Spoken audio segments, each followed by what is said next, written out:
አባትየውን ደግሞ እንደዚህ በማለት ይከታል።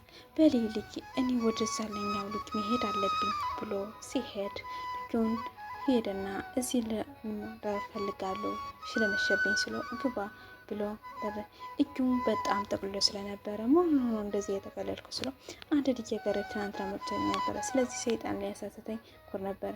ለዛ ነው እጄ እንዳካ እያቃጠልኩት ብሎ ወጣኝ።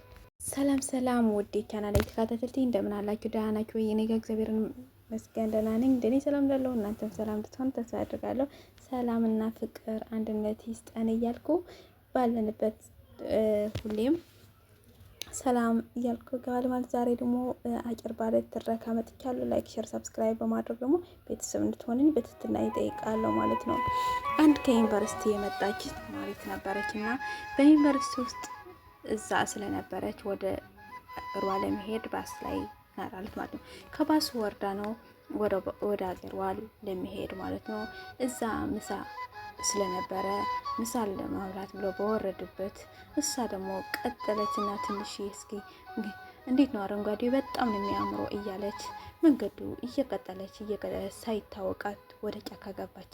በዛው ወደ ነበረችበትን ቦታ ስለጠፋች እንዴት አድርጋ ወደ ኋላ መመለስ እንዳለበት ስላወላወቀች ቀጠለች። እንደገና በጣም ደስ ብላት ነበርና ስትቀጥል እዛ ያለ በረሃ በጣም ያስፈራል፣ ግን ደግሞ በጣም ነው ደስ የሚለው እና እዛ ያለው ፎክን ትሰማለች።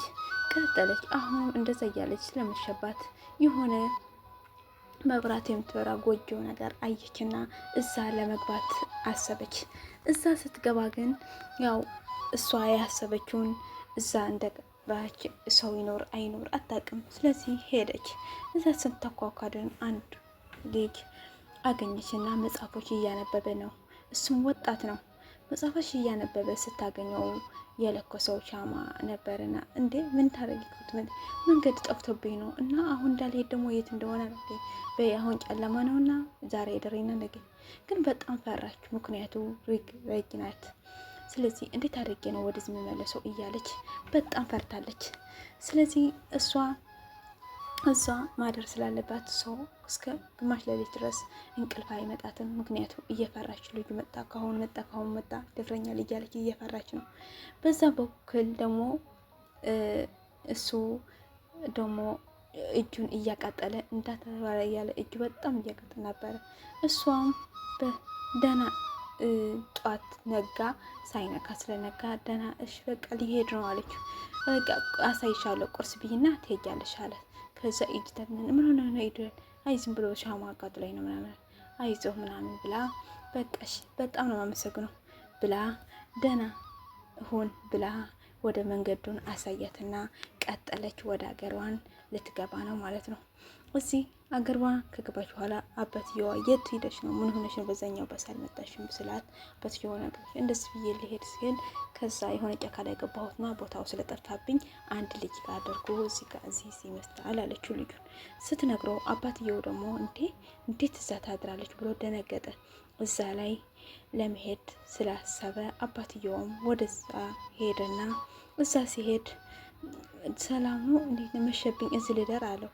እደር ግባ አለው። ገባና እዛ አባትየውን እዛ አደረ ማለት ነው። እዛ ሳደር ምን ሆነ እንደዚህ ሆንኩት?